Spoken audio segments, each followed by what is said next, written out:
My name is Willow Jane Mercer. I am 16 years old, and I live in Charleston, South Carolina. I was 16 years old when I learned exactly how much I was worth to my mother. I was lying on a stretcher in a hospital trauma room. My body was broken from a car crash on a Minus 26. There was blood everywhere. The pain was so bad I couldn't even scream. The doctors were frantic. They needed a parent's permission to do emergency surgery to save my life. They video called my mother, Harmony. A nurse held the phone in front of my face so I could see her. I wanted to see her cry. I wanted her to tell me to hold on. Instead, I saw her wearing a white sheet mask. She was at a spa. She sighed loudly, like I was interrupting her vacation. "If she doesn't make it," she said, her voice bored and cold, "just call me when it's over." The doctor froze. The room went silent. I closed my eyes and let the darkness take me. I didn't wake up for 18 days. When I finally opened my eyes, the room was quiet. My mother wasn't there. I looked at the dry erase board on the wall where they write the patient's details. Under legal guardian, my mother's name was gone. In neat block letters it said, Clarence Brooks, my grandfather. That was the moment my old life ended. But before I tell you how everything flipped, like and subscribe, drop a comment. Where are you watching from? My name is Willow Jane Mercer. I am 16 years old. To understand why I was alone on that highway, you have to understand the house on James Island. It was a beautiful house. It was white with black shutters and a big porch that wrapped all the way around. We had azalea bushes that exploded with pink flowers every spring. From the street, it looked like the kind of place where a happy family lived. It looked like the kind of place where they filmed commercials for laundry detergent or orange juice. But the inside was different. The inside was cold, even in the middle of July. My dad built the bones of that house. He was a contractor. He died when I was 6 years old. I don't remember much about him, just the smell of sawdust and peppermint gum, and the way his beard scratched my cheek when he kissed me goodnight. After he died, the house felt empty. My mother, Harmony, spent a year crying in her bedroom. I used to sit outside her door, just waiting for her to come out. I was 6, then 7. I learned how to make my own peanut butter sandwiches. I learned how to get myself to the school bus. I learned that if I was quiet, I wouldn't make Mom sadder. Then, when I was 8, everything changed. Harmony met Robert. Robert was a developer. He was loud, he was rich, and he liked things to be new. He didn't like old things. He didn't like things that were broken. And in a way, I think he saw me as something broken. I was the leftover piece from my mother's first life. They got married fast. Robert moved in. He renovated everything. He painted over the colors my dad had chosen. He tore out the kitchen cabinets my dad had installed with his own hands. He bought sleek, modern furniture that I wasn't allowed to sit on unless I had showered. Then, my sister Haven was born. That was the real end of my childhood. When they brought Haven home from the hospital, it was like the sun had finally come out for my mother. She smiled, she laughed, she held the baby constantly. I remember standing by the crib looking at this tiny, pink thing. I wanted to hold her too. "Careful, Willow," my mother snapped, pulling the baby away. "Your hands are dirty." I looked at my hands. They were clean, I had just washed them, but that didn't matter. I was the dirty one. I was the clumsy one. I was the one who didn't fit. As Haven grew up, the difference between us became a canyon. Haven was blonde like our mother. She was petite and bubbly. I had my dad's dark hair and his quiet eyes. I was tall and a little awkward. When I was 12, Robert decided he needed a home office.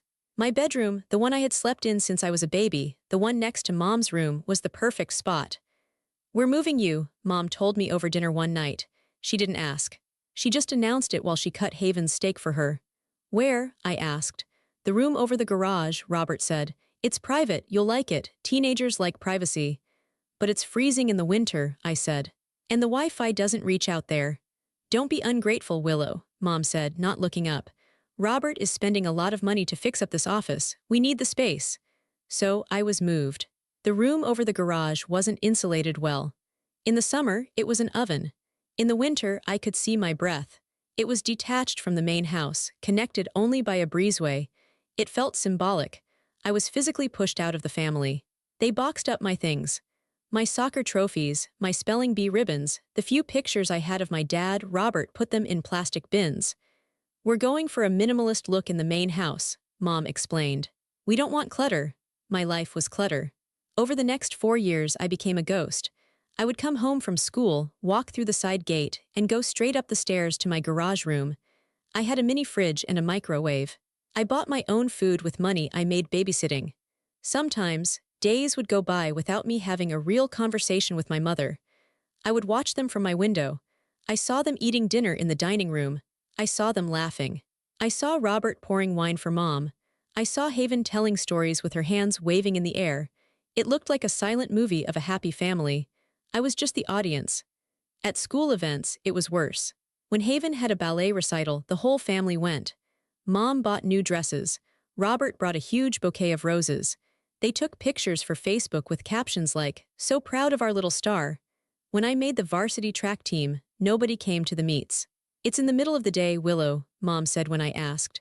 "Robert has work, I have Pilates. We can't just drop everything for a track meet." One time, I won the 400-meter dash. I looked up into the bleachers, hoping that maybe, just maybe, they had surprised me. I saw other parents cheering. I saw dads hugging their daughters. I saw moms holding up signs. My section of the bleachers was empty. I walked back to the bus alone. But I wasn't completely alone. I had Grandpa. Grandpa Clarence was my dad's dad. He was a retired police chief. He was a big man with hands that looked like baseball mitts and a voice that rumbled like thunder, but he was the gentlest person I knew. He lived on Folly Beach in a small cottage that smelled like salt water and old books. He drove a beat-up truck and wore flannel shirts even when it was warm. Grandpa Clarence was the only person who looked me in the eye.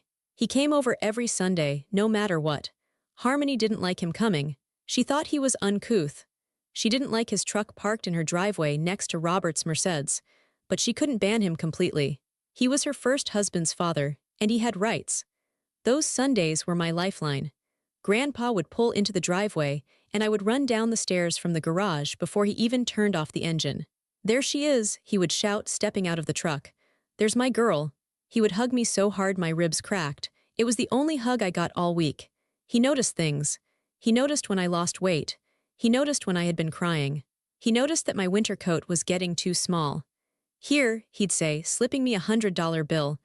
"Go buy yourself a coat, a warm one, don't tell your mother." He knew. He never said it out loud, because he didn't want to cause a fight that would get him banned from the house, but he knew. He saw how they treated me. He saw the room over the garage. He saw the way Haven smirked at me when I walked into the kitchen.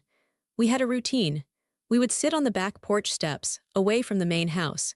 He would bring me a bag of boiled peanuts or a box of donuts. "How's school, kiddo?" he'd ask. "It's okay," I'd say. "How's the track team?" "I won on Tuesday." His face would light up. "You did? Why didn't you call me? I would have come." "I didn't want to bother you." "Willow Jane," he would say, his voice serious. "You never bother me. You are the best part of my week. You hear me?" "I hear you, Grandpa." "You just hang on," he told me once, when I was 15 and crying because Mom had forgotten my birthday. "You just hang on. You're almost 18. You're smart, you're strong. You're going to get out of here, and you're going to build a life so big that this house will look like a dollhouse in your rearview mirror." "I don't know if I can make it that long," I whispered. "I've got you," he said. "I'm always right here. If you ever need me, really need me, you call, day or night, you understand?" I nodded. I believed him. But I didn't know how soon I would need him. The dynamic in the house got worse the older I got. By the time I was 16, I was basically a tenant. I did my own laundry. I cleaned my own bathroom. When I walked into the kitchen to get a glass of water, conversation would stop. Haven was 14 then, and she was a carbon copy of Harmony. She was mean in that quiet, girlish way. She would make comments about my clothes or my hair. "Are you wearing that?" she'd ask, looking me up and down. "It looks like something from Goodwill." "It is from Goodwill," I'd say. "It's vintage." "It's trash," she'd laugh. Mom would just sip her coffee and say, "Haven, be nice," but she never meant it. She never punished her. I felt like I was invisible. I felt like I was fading away. I started to wonder if I actually existed, or if I was just a bad dream they were all having. But I wasn't a dream. I was a girl. I was a daughter. And I was about to be broken. It was Easter Sunday. In the South, Easter is a performance. It's about the clothes, the ham, the church service, and the family picture. That morning, the air was thick and humid. The sky was a weird shade of gray, heavy with rain that hadn't fallen yet. I woke up in my room over the garage. I put on a floral dress I had bought myself. I curled my hair. I wanted to look nice. I wanted to fit in. I walked across the breezeway to the main house. I could smell the ham roasting. I could hear music playing. When I walked into the kitchen, it looked like a magazine spread. There were platters of deviled eggs, bowls of potato salad, and a huge vase of lilies. Mom was there wearing a pale yellow dress. Robert was in a linen suit. Haven was wearing pink. They looked like a set. "Happy Easter," I said. Mom looked up, she frowned slightly, scanning my outfit. "Is that what you're wearing?" "Yes," I said. "Is something wrong with it?" "It's a little short," she said, "but I guess it doesn't matter. We aren't going to church this year. We're just doing the cookout here." "Oh," I said. "Okay." Grandpa Clarence arrived at noon. He was the only reason I stayed. He came in wearing his Sunday best, a navy blue suit that was a little tight in the shoulders. He brought a basket of chocolate for me and Haven. "Happy Easter, girls," he boomed. Haven took her chocolate without looking at him. "Thanks," she mumbled, already looking back at her phone. I hugged him. "Thanks, Grandpa." We ate lunch on the patio. The clouds were getting darker. The wind was picking up. I was eating my potato salad, trying to be invisible when I heard them talking. "So the flight leaves on Thursday morning," Robert was saying. "We connect in Miami, then straight to Nassau." "I can't wait," Mom said, beaming. "I need this spa break so bad. And Haven is going to love the dolphin swim." "I already bought 3 new bikinis," Haven said. I froze. My fork hovered halfway to my mouth. They were going to the Bahamas on Thursday. Thursday was my spring break, too. "What trip?" I asked. My voice sounded small, even to me. The table went quiet. Mom looked at Robert. Robert looked at his drink. "Oh," Mom said, wiping her mouth with a napkin. "We didn't tell you. We're going to the Bahamas for a long weekend." "Who is we?" I asked. "Robert, me, and Haven," she said. "And me?" I asked. Mom sighed. It was that long, suffering sigh she used when I was being difficult. "Willow, honestly. The tickets were very expensive. And it's really more of a family bonding thing. You know how busy Robert has been. We just need some time, the 3 of us." "The 3 of you," I repeated. "So I'm not family." "Don't be dramatic," Robert said. "You're 16, you don't want to hang out with us anyway. We figured you'd rather stay here. You have the house to yourself. You can have friends over. It's a treat for you, really." "A treat," I said. "Being left alone in the house while you guys go to the Bahamas is a treat." "See," Mom said to Robert. "She's always like this, ungrateful. We trust her with the house and she acts like a victim." She turned to me. "Willow, stop ruining lunch. Grandpa is here, don't make a scene." I looked at Grandpa. His face was red. He was gripping his fork so hard his knuckles were white. "Harmony," Grandpa said, his voice low. "You're taking a trip and leaving the girl behind." "She's 16, Dad," Mom snapped. "She's not a baby. She doesn't even like the beach." "That's not the point," Grandpa said. "This is none of your business," Robert interrupted. "This is our family vacation. We decided what works best for our budget and our schedule." I stood up. My chair scraped loudly against the patio stones. "I'm not hungry," I said. "Sit down, Willow," Mom ordered. "No," I said. "I think I'll go for a drive, since I'm so grown up and everything." "If you walk away now," Mom said, her voice icy, "don't expect any Easter candy." It was such a childish threat. It made me want to laugh and scream at the same time. "Enjoy the Bahamas," I said. I turned and walked away. I heard Grandpa calling my name, "Willow, wait." But I didn't wait. I couldn't let him see me cry. I ran to the front driveway. My Jeep was parked there. It was an old Wrangler that I had bought with my own money. It was the only thing I owned that felt like mine. I jumped in. I didn't have a plan. I just wanted to get away. I wanted to drive until I couldn't feel the hole in my chest where my family was supposed to be. I turned the key. The engine roared to life. I peeled out of the driveway, tires screeching. As I hit the main road, the sky opened up. The rain didn't start as a drizzle, it started as a wall of water. It pounded against the windshield. I should have turned back, I should have pulled over. But I was angry. I was blinded by tears and rain.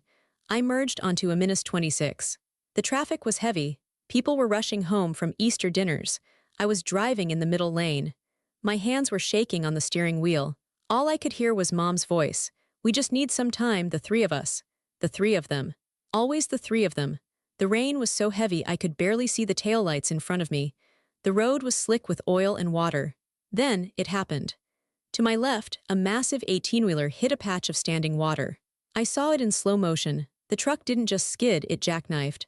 The trailer swung out like a giant metal arm. It was coming right for me. I tried to swerve, I slammed on the brakes. But the Jeep didn't stop. It hydroplaned. I lost all control. The world started spinning. Impact. The sound was the loudest thing I had ever heard. Crunching metal, breaking glass. A scream that I didn't realize was coming from my own throat. My Jeep was slammed sideways. We spun across 3 lanes of traffic. Then, another impact. Another car hit me from behind. The Jeep flipped.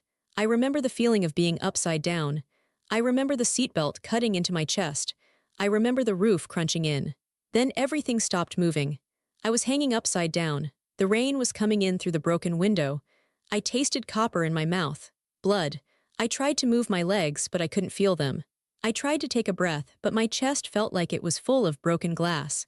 I looked out the shattered windshield. The world was sideways. There were sirens in the distance, blue and red lights flashing against the gray rain. I thought about the Bahamas. I thought about the white sand and the blue water.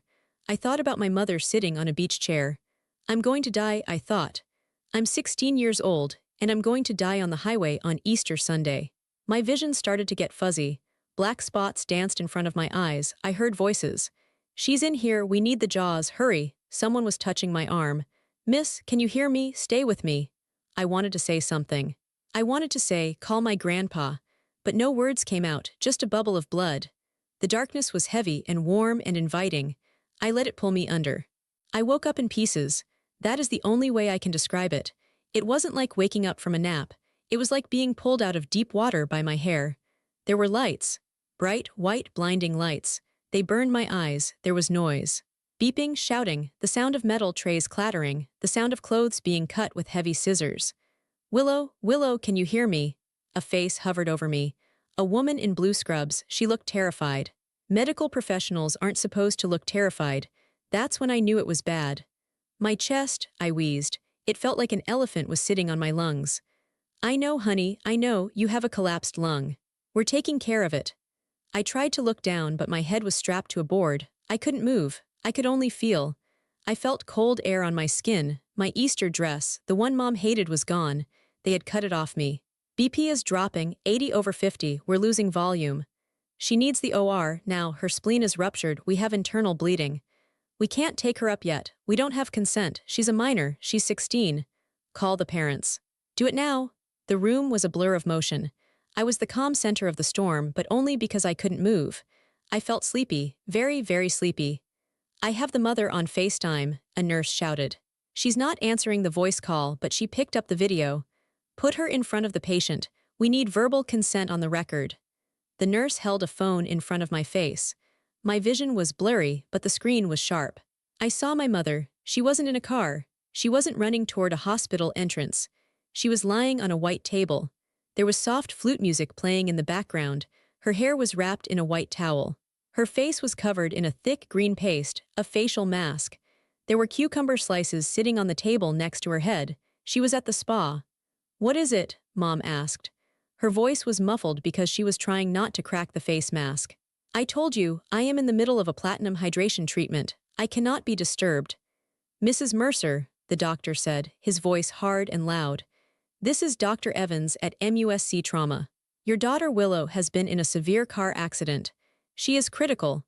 She has a ruptured spleen, a collapsed lung, and multiple fractures. We need to take her to surgery immediately to stop the bleeding. Do we have your consent? I watched my mother's eyes on the screen. I looked for fear. I looked for panic. I looked for love. She sighed. She actually sighed. Is she conscious? Mom asked. Barely, the doctor said. She is in shock. Let me see her. The nurse tilted the phone. I looked right at the camera. I knew what I looked like. My face was swollen. There was blood in my hair. I had a tube in my nose. Mom, I whispered. It came out as a bubble of blood. Mom didn't cry. She didn't gasp. God, Willow, she said, sounding annoyed. You always have to be so dramatic. Look at you. Then the camera moved. Mom wasn't holding the phone. Someone else was. Haven. My sister's face appeared in the corner of the screen. She was in a fluffy white robe, holding a smoothie. She looked at me broken and bleeding on a stretcher, and she didn't look sad. She looked excited. I saw her thumb move. Click. She took a screenshot. Haven, stop it, Mom said, but she didn't mean it.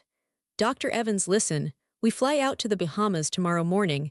If I come down there now, I'll miss my packing window, and this facial cost $300. The room went deadly silent. The nurses stopped moving. The doctor stared at the phone. Mrs. Mercer, the doctor said, his voice shaking with rage. Your daughter is dying. If we do not operate in the next 20 minutes, she will bleed out. I need you to say yes so I can save her life. I don't care about your facial. Don't speak to me like that, Mom snapped. She's probably fine. She's tough. She's just looking for attention because we're going on a trip without her. She is bleeding internally, the doctor shouted. Fine, Mom yelled back. But I am not coming down there to sit in a waiting room for 10 hours. I have things to do. If she doesn't make it, well, just call me when it's over. I can't deal with the stress right now. My blood pressure is already too high. You are refusing to come, the nurse asked, her voice trembling. I am declining to participate in this drama, Mom said. Call my father if you need someone to hold her hand. He likes that emotional stuff, he'll deal with it. Mom, I tried again. Goodbye, Willow, she said. Try to rest. The screen went black. The silence in the trauma room was heavier than the car that had crushed me. I looked at the nurse holding the phone. She was crying. She lowered the phone and looked at me with such pity that it hurt more than my broken ribs. Did you get the consent? The surgeon asked. She said, call her father, the nurse whispered. She refused to come. My phone buzzed on the side table where they had dumped my personal effects. It lit up. The nurse glanced at it. Her eyes went wide. She turned the screen so I could see it. It was a notification from Instagram. Haven had posted the screenshot. The picture of me bleeding and dying. The caption read, finally some peace. Maybe we can actually enjoy our vacation now. Number drama queen, number karma. My heart broke. I don't mean that poetically.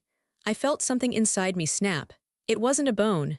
It was the last thread connecting me to the people who were supposed to love me. They didn't just not love me. They wanted me gone. They wanted me dead so they could go to the Bahamas without guilt. The machine monitoring my heart started to scream. Beep, beep, beep. She's crashing, the doctor yelled. We're losing her pressure. Forget the consent forms. 2 physicians sign off. Emergency protocol. Get her to the OR now. The bed started moving. The lights blurred into streaks. I closed my eyes. I didn't want to fight anymore. Why should I fight to stay in a world where my mother looked at my broken body and worried about her facial? Just let go, a voice inside me whispered. It's easier, it's quiet in the dark. I felt myself drifting away. The pain started to fade. The noise became distant. I was ready to go. I don't remember this part. I was under anesthesia, my chest cut open, my life hanging by a thread. But I was told the story so many times later, by the nurses who were there, that I can see it as clearly as if I was watching a movie. While my mother was rinsing the green paste off her face, a phone rang in a small cottage on Folly Beach. Grandpa Clarence was at his kitchen sink. He was peeling shrimp for his dinner. He had an old, stained apron on over his church clothes. When the phone rang, he wiped his hands on the apron and picked it up. Brooks speaking. Chief Brooks, it was Dr. Evans. He knew my grandfather. Everyone in Charleston law enforcement knew my grandfather. This is urgent, it's Willow. They say he didn't even hang up the phone. He dropped it. He didn't take off his apron.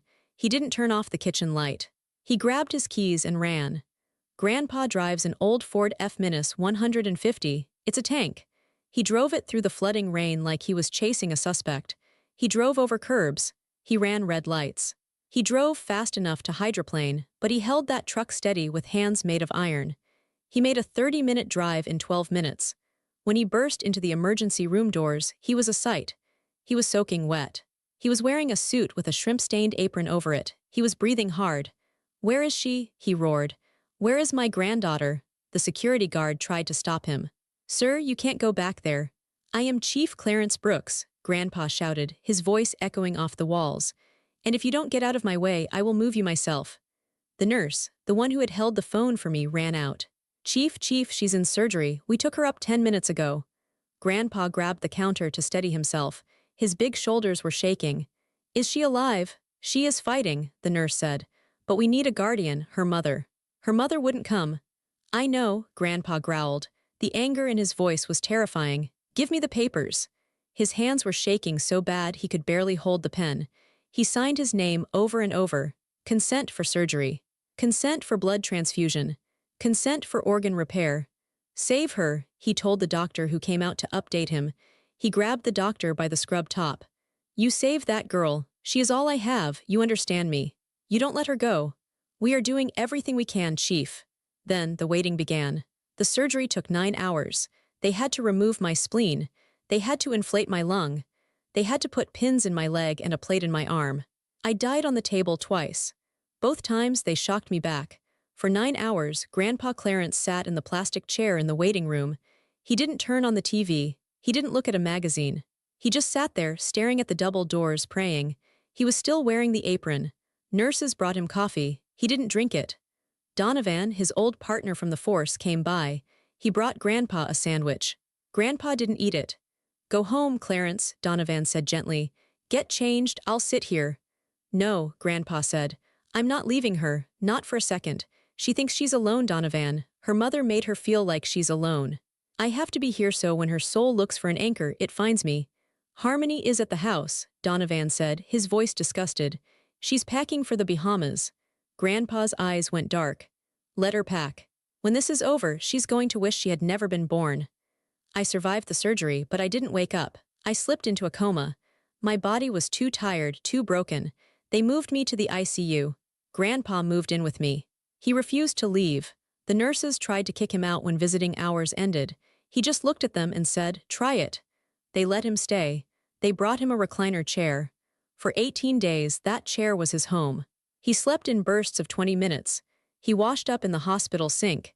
He ate food from the vending machine. He talked to me constantly. Even though I was in the dark, floating in that black nothingness, I think I heard him. "I'm here, baby girl," he would whisper, holding my uninjured hand. "I'm right here. Grandpa's got you. The house on Folly is ready for you. I bought that special ice cream you like. The mint chocolate chip. It's in the freezer." He read books to me. He told me stories about my dad. He sang old songs that were out of tune. "You fight, Willow," he said on the 10th day when my fever spiked and the doctors were worried. "You fight because I can't do this without you. You are my heart. Don't you dare let that woman win. You hear me? Living is the best revenge. You wake up and you live." On the 15th day, Harmony called the nurse's station. She was back from the Bahamas. "How is she?" she asked. Grandpa took the phone from the nurse. "Harmony," he said. "Dad," she sounded surprised. "Is she awake? We had a great trip, but the flight back was a nightmare. Lost luggage." "Is she ready to come home? I don't want a hospital bed in the living room, it's tacky." "She isn't coming to your home," Grandpa said. His voice was calm, which was scarier than if he had yelled. "She is never stepping foot in your house again." "What are you talking about? I'm her mother." "You resigned," Grandpa said. "You resigned on FaceTime while you were getting a facial. Don't come here, Harmony. If you come to this hospital, I will have you arrested for trespassing, and then I will tell the world what you did." He hung up. He went back to my bedside. He smoothed my hair back from my forehead. "It's just us now, kiddo," he whispered. "And that's going to be enough." 3 days later, on the 18th day, I decided to come back. I felt warmth on my hand. It was rough, calloused warmth. It felt like safety. I pushed up through the heavy darkness. I opened my eyes. The first thing I saw was the ceiling tiles. The second thing I saw was him. He looked 10 years older. His beard was gray and overgrown. His eyes were red-rimmed. He was wearing a wrinkled shirt. But when he saw my eyes open, he smiled. It was the most beautiful smile I had ever seen. "Hey there," he croaked, his voice thick with tears. "Welcome back." He squeezed my hand. "I've got you," he said. "I never left." And for the first time in my life, I knew I was safe. While I was sleeping in that white room, fighting to keep my heart beating, the world outside was changing. I didn't know it then. I learned the details later, piece by piece, from court documents and from Donovan, my grandfather's friend. This is what happened while I was in the dark. My mother and Robert and Haven went to the Bahamas. They got on their first-class flight the morning after my accident. They drank champagne. They took pictures of the clouds. They landed in Nassau and went straight to their resort. They posted photos every day. My mother in a cabana. Haven holding a starfish. Robert smoking a cigar at sunset. They looked perfect. They looked happy. They looked like a family that didn't have a daughter dying in a trauma unit 500 miles away. But back in Charleston, Grandpa Clarence was moving mountains. Grandpa had been a police chief for 30 years. He knew the law, he knew judges. And he knew Donovan. Donovan was a shark of a lawyer. He was the kind of man who smiled when he sued people.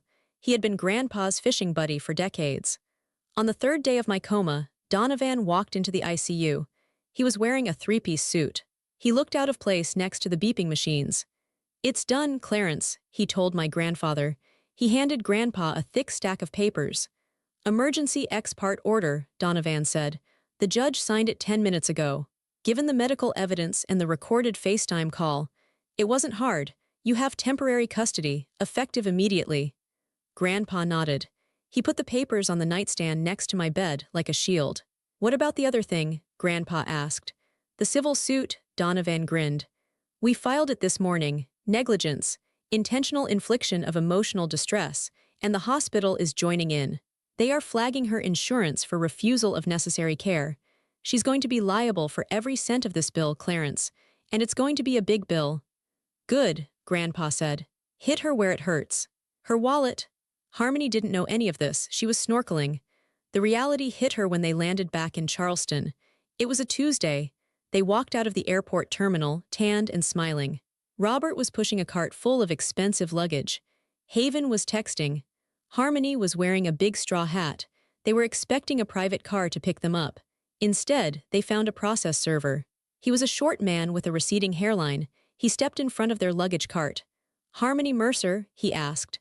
Yes, Mom said, annoyed. Please move, our driver is waiting. You have been served, the man said. He slapped a heavy envelope onto her stack of suitcases. Then he dropped another one on Robert's cart. And you, sir? What is this? Robert demanded. Is this a joke? It's a court summons, the man said. And a restraining order. You are not to approach Willow Mercer or the Medical University Hospital. If you do, you will be arrested. People in the airport were staring. Mom turned pale under her tan. Restraining order, she hissed. She's my daughter. Not anymore, the man said. Read the papers. They stood there on the sidewalk, reading. I wish I could have seen it. Donovan told me later that Robert started yelling at Harmony right there at the curb. You told me it was handled, Robert shouted. You told me your father was taking care of the bills. I'm being sued for $500,000. Lower your voice, Mom hissed. Don't tell me what to do. Robert threw the papers on the ground. This is your mess, Harmony. You fix it. They got into their car in silence. Things got worse for them fast. The screenshot Haven had posted, the one of me dying with the caption, "Finally some peace," had gone viral locally. You see, I went to a big high school. People knew me. I was quiet, but I was on the track team. I helped people with their homework. I wasn't invisible to everyone. When the news got out that I was in a coma and my family was on vacation, the internet did what the internet does. People found Haven's post. They took screenshots before she could delete it. They shared it. This is sick, someone commented. Her sister is dying and she's drinking smoothies, another wrote. The mother refused surgery. Is that true? By the time Haven got back to school, she was a pariah. Her friends, the mean girls she tried so hard to impress, didn't want to be associated with her. They uninvited her from parties. They kicked her out of the group chat. And Harmony, her perfect social circle began to crack. She was part of a garden club. She was on the committee for the spring gala. 2 days after she got back, the head of the gala committee called her. Harmony, the woman said, we think it's best if you step down this year. Excuse me, Mom asked. I raised the most money last year. Yes, but the rumors, Harmony, about the accident.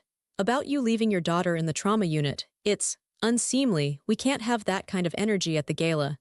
It's a misunderstanding, Mom pleaded. My father is dramatic. He's twisting things. We've seen the court filing, Harmony. It's public record. Goodbye. Her world was shrinking. The walls of her perfect white house were closing in. Robert was furious. He cared about his reputation more than anything. Developers need good PR. Having a wife who was being sued for child neglect was bad for business. He started sleeping in the guest room. And me, I was still in the bed. I was still fighting. On the 16th day, I got an infection. My fever spiked to 104. My body started to shake. Grandpa held my hand. He put cool cloths on my forehead. Not now, he whispered to me. You don't quit now, Willow. Their house of cards is falling down. You have to wake up to see it.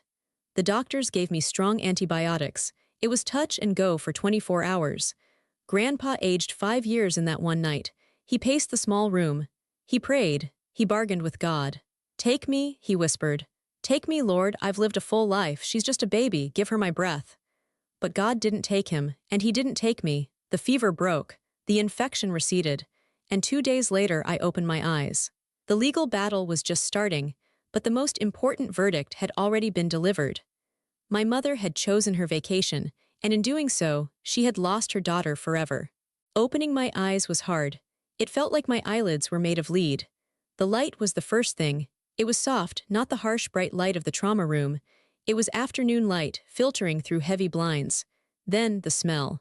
Antiseptic floor wax and Old Spice. I knew that smell. It was Grandpa. I turned my head.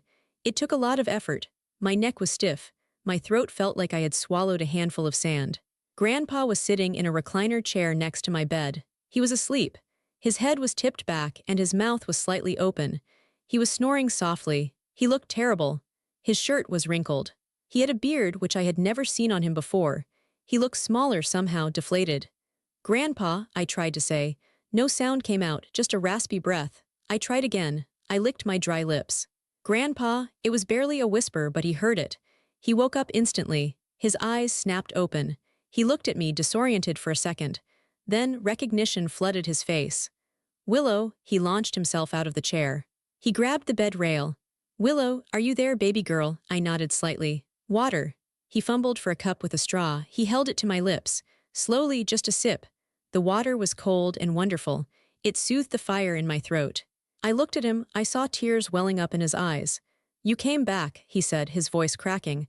"I told them you would. You came back." "How long?" I whispered. 18 days, he said. "You've been asleep for 18 days. 18 days. I tried to process that. I had missed Easter. I had missed school. Then the memory hit me, the crash, the rain, the phone call. "If she doesn't make it, just call me when it's over." My heart rate monitor started to speed up. Beep. Beep, beep, beep, beep. "Where is she?" I asked. I looked at the door, terrified that Harmony would walk in with her criticism and her cold eyes. Grandpa put his big hand on my shoulder. "Calm down, Willow, look at me." I looked at him. "She is not here," he said firmly. "And she is not coming." "She refused," I said. Tears started to leak out of the corners of my eyes. "She wouldn't sign the paper." "I know," Grandpa said. "I know everything." He pointed to the wall at the foot of my bed. There was a white dry erase board. It had the date, the name of my nurse, Sarah, and my room number. And under that it said, "Legal Guardian." I squinted, "Clarence Brooks." "Read it," Grandpa said. "Clarence Brooks," I whispered. "That's right," he said. "I went to a judge, Willow. I told him what happened. I showed him the logs. You don't belong to her anymore. You belong to me. Legally, officially, and permanently." I stared at the name, Clarence Brooks. It wasn't just a name, it was a life raft. "She doesn't have rights?" I asked. "None," he said. "She can't make decisions for you. She can't take you home. She can't even come onto this floor. I have a restraining order." A huge weight, when I hadn't realized I was carrying my whole life, suddenly lifted off my chest. I didn't have to go back to the room over the garage. I didn't have to watch them eat dinner without me. I didn't have to beg for her attention. But then another question came. "Why?" I asked. "Why did she do it?" Grandpa's face hardened. He reached into the drawer of the bedside table. "I didn't want to show you this yet," he said. "But you need to know exactly who we are dealing with. You need to know so you never, ever feel guilty for leaving them." He pulled out his phone. He opened an image and held it up for me. It was the screenshot. Me bleeding on the gurney, and Haven's caption, "Finally some peace." I stared at it. That was my sister, my little sister. I had babysat her. I had taught her how to tie her shoes, and she looked at my dying body and saw relief. "She sent this to her friends," Grandpa said. "While you were in surgery." I felt sick. "They don't love me," I said. It was a statement, not a question. "No," Grandpa said. "They don't know how to love. There is something broken in them, Willow, both of them. They are hollow people." He put the phone away and took my hand again. He squeezed it tight. "But listen to me," he said. "Family isn't blood. It's not who you look like. It's not who gave birth to you." He leaned in close. "I chose you," he said. "When you were born, I held you and I promised your daddy I would watch out for you. I failed for a long time. I let them push you away, but I am not failing anymore. I am choosing you, Willow. Every day, I will always choose you." I looked at this old man. He looked tired and messy and beautiful. He had slept in a chair for 18 days. He had fought a judge. He had saved my life. He was my dad. In every way that mattered, he was my dad. "Can I come home with you?" I asked. "To Folly?" "That's the plan," he smiled. "I already painted the spare room. It's sea salt blue, and I bought a new bed, a comfortable one, no garage, you're right down the hall from me." "And the shrimp?" I asked.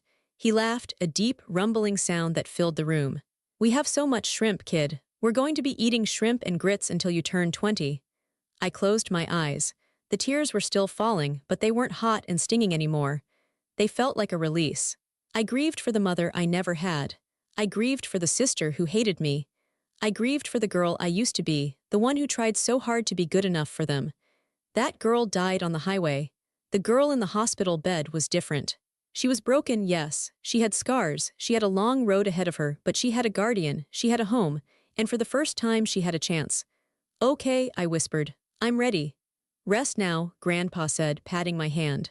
We have a lot of work to do when you get strong. We're going to rebuild everything.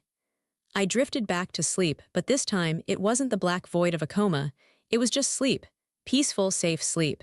I slept under the watch of Clarence Brooks, my guardian, my hero, my father. Going home didn't mean going back to James Island. It meant going to Folly Beach. When I was finally discharged from the hospital, I was still in a wheelchair. I had a cast on my leg, a brace on my arm, and a scar running down the center of my chest that looked like a zipper. Grandpa lifted me out of the wheelchair and into his truck. He had put a step stool there to help me, but I was too weak to use it. He picked me up like I was a toddler. Easy does it, he grunted. I've got you.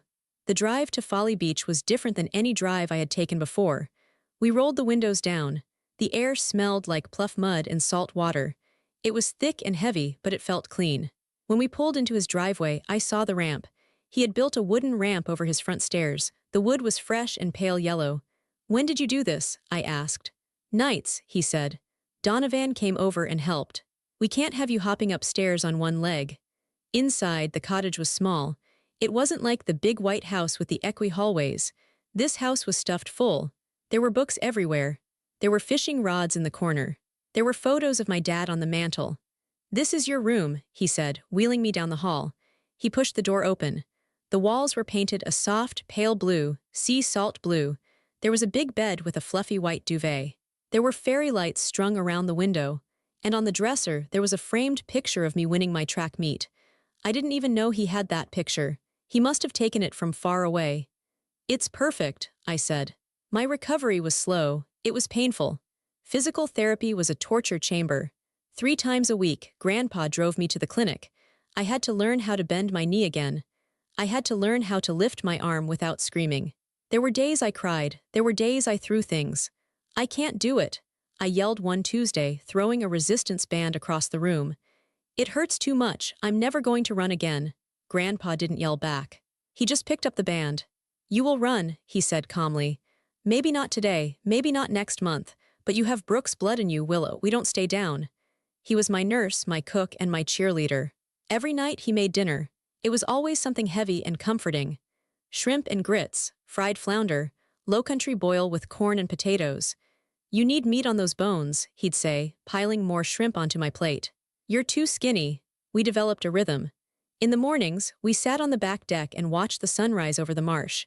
We drank coffee, lots of milk, and sugar for me. We watched the dolphins hunting in the creek. That's the matriarch, Grandpa would point out.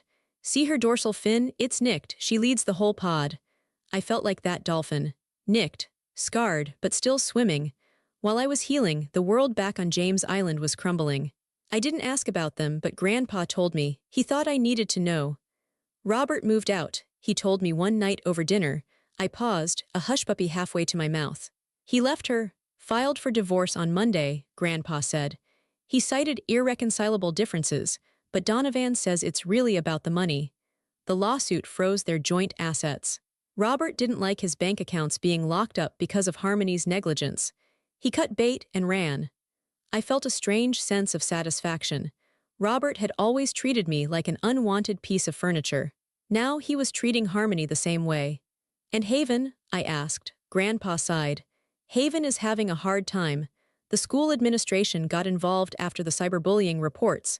She was suspended for 2 weeks.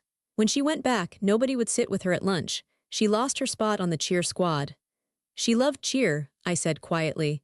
She should have loved her sister more, Grandpa said. 6 weeks after I got home, my phone rang. I looked at the screen. Unknown number. I usually didn't answer unknown numbers, but I was expecting a call from the insurance company. Hello, Willow. The voice was thin and shaky.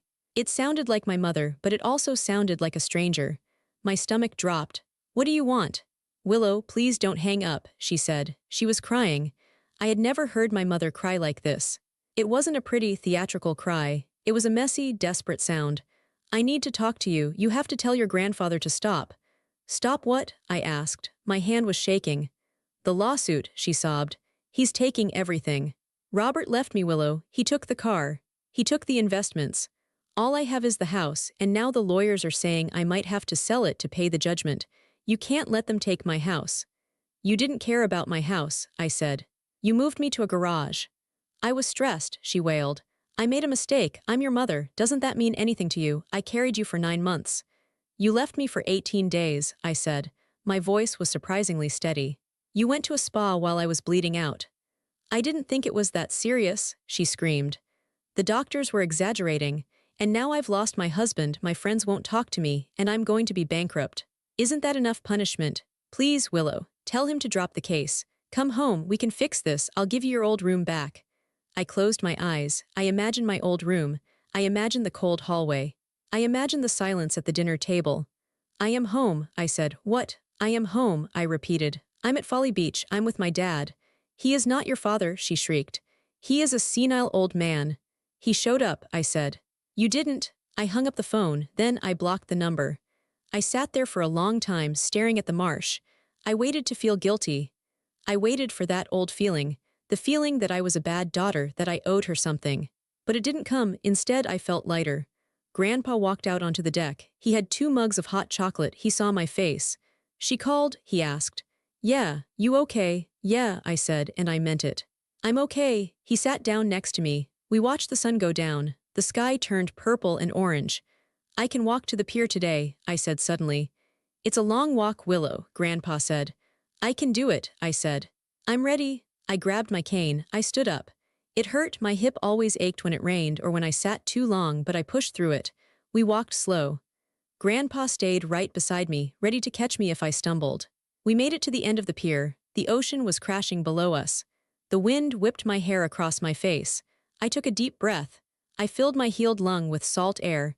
I was broken, stitched back together, and limping. But I was standing on my own 2 feet. The day of the hearing was hot. It was July in Charleston. The air was so thick you could chew it. I wore a navy blue dress that Grandpa bought me. It had long sleeves to cover the scars on my arms. I wore flats because I still couldn't wear heels. Grandpa wore his best suit. He had trimmed his beard.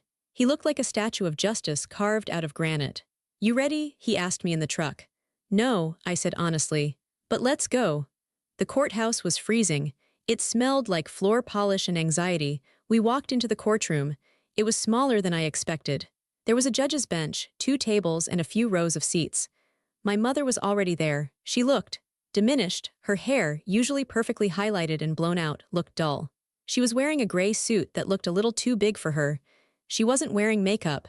She looked at me when I walked in. Her eyes widened. She took a step toward me. "Willow," she whispered. Grandpa stepped between us. He didn't say a word. He just used his body as a wall. He guided me to the plaintiff's table. Donovan was there. He winked at me. "Showtime, kid." Robert wasn't there. He had sent a lawyer to represent his financial interests, but he hadn't bothered to show up in person. Haven was there. She was sitting in the back row, huddled in a hoodie. She looked small. She wouldn't look at me. The judge walked in. Judge Patterson. He was an older man with glasses and a stern face. "All rise," the bailiff shouted. We sat. The hearing was for the permanent termination of parental rights and the finalization of the adoption. It was also to determine the damages for the civil suit. Donovan didn't waste time. "Your Honor," Donovan said, standing up, "this case is not about a simple accident. It is about a pattern of neglect that culminated in a moment of near-fatal cruelty. We intend to show that Harmony Mercer is unfit to be a mother, and that Willow Mercer's best interests are solely with her grandfather, Clarence Brooks." "Proceed," the judge said. "I would like to play Exhibit A," Donovan said. The recording of the FaceTime call between Dr. Evans and the defendant, Harmony Mercer, on the night of April 9th. Harmony's lawyer stood up. "Objection, Your Honor. This recording was taken without my client's express written consent. It was an emergency medical situation," the judge said. "Overruled, play it." A large screen on the wall flickered to life. The sound was loud. "If she doesn't make it, just call me when it's over." My mother's voice boomed through the quiet courtroom. It sounded even colder than I remembered. I watched the judge's face. He didn't blink. He just stared at the screen, watching my mother adjust her face mask while the doctor begged for my life. Then the screenshot appeared. Haven's post. Finally some peace. A gasp went through the courtroom. I looked back. A few reporters were sitting in the back row. They were scribbling furiously. Harmony put her head in her hands. Then it was my turn. "I call Willow Mercer to the stand," Donovan said. I walked up the few steps. I sat in the wooden chair. I swore to tell the truth. "Willow," Donovan asked gently, "can you tell the court what happened that day?" I took a breath. I looked at my mother. She was looking down at the table. "I asked if I could go on the trip," I said. My voice was clear. "They told me no. They told me I was ungrateful. They left me in the house alone." "And after the accident?" Donovan asked. "Do you remember the call?" "Yes," I said. I couldn't speak, but I could see. I wanted her to tell me she loved me. I wanted her to come. "And what did she do?" "She sighed," I said. "She was annoyed that I was interrupting her spa day." I looked directly at the judge. "I learned something that day," I said. "I learned that I was disposable to them. I was just something that took up space in their house. I wasn't a daughter, I was a nuisance." "And how has living with your grandfather been?" I smiled. I couldn't help it. "He saved me," I said. "He slept in a chair for 18 days. He learned how to cook low-sodium meals for my heart. He drives me to therapy. He talks to me. He sees me." "Thank you, Willow," Donovan said. Harmony's lawyer tried to cross-examine me. "Willow," he said, slick and oily, "isn't it true that you were a difficult teenager, that you were distant, that you often stayed in your room?" "I stayed in my room because I wasn't welcome in the house," I said. "But your mother provided for you. She gave you a home, food, clothes." "She gave me a garage," I corrected him. "And she gave me a bill for my existence. She made me feel like I owed her for breathing." The lawyer paused. He didn't have anywhere to go. "No further questions," he muttered. Then Harmony took the stand. "It was a disaster for her." "I was in shock," she claimed. "I didn't understand the severity." "The doctor told you she was dying," Donovan pointed out. He used those exact words. "Your daughter is dying." What part of that was unclear? I panic in medical situations," she stammered. "You didn't panic," Donovan said. "You booked a massage." The trial lasted 4 hours. When it was over, Judge Patterson didn't retire to his chambers to deliberate. He didn't need to. He stacked his papers. He looked over his glasses at Harmony. "Mrs. Mercer," he said. His voice was like gravel. "I have sat on this bench for 20 years. I have seen criminals, murderers, and thieves, but I have rarely seen a callousness as chilling as what I saw on that video." Harmony flinched. "You had a duty," the judge said. "A sacred duty to protect that child. You failed. You didn't just fail, you abdicated your role entirely." He turned to me. His expression softened. "Willow," he said, "the court finds that it is in your best interest to be permanently removed from the custody of your mother." He banged his gavel. Bam. "I am granting the petition for adoption. Mr. Clarence Brooks is now your legal father." Bam. "Furthermore," the judge continued, "I am ruling in favor of the plaintiff in the civil suit. Mrs. Mercer, you are ordered to pay all medical expenses incurred by the accident, totaling $230,000. Additionally, for pain and suffering and emotional distress, I am awarding the plaintiff $250,000. Bam. Court is adjourned. The room erupted in noise. Harmony burst into tears. She tried to run toward me. Willow, please, I don't have that kind of money. You can't let him do this." The bailiff stepped in front of her. "Step back, ma'am." I stood up. Grandpa was there. He wrapped his arm around me. "It's over," he whispered. I looked at Harmony one last time. She was sobbing, her hands grasping at the air, terrified of the ruin she had brought upon herself. I didn't feel happy. Didn't feel sad, I felt done. "Let's go, Grandpa," I said. "I want to go home." We walked out of the courtroom together. We walked past the reporters. We walked past Haven, who was crying silently in the back row. We walked out into the bright, hot Charleston sun. I was free. The day the adoption papers arrived, I officially became Willow Brooks. Grandpa and I celebrated with coffee in our kitchen on Folly Beach. My mother's life, meanwhile, had collapsed. To pay the court judgment, she sold the big white house and moved into a small apartment. I heard she was working as a receptionist, but honestly, I didn't care. I felt nothing for her anymore, just a quiet distance. I rebuilt my life. I graduated valedictorian, with Grandpa blowing an air horn in the front row. I went to college, became a trauma counselor, and married a kind man who knew that breaking my heart meant answering to Grandpa.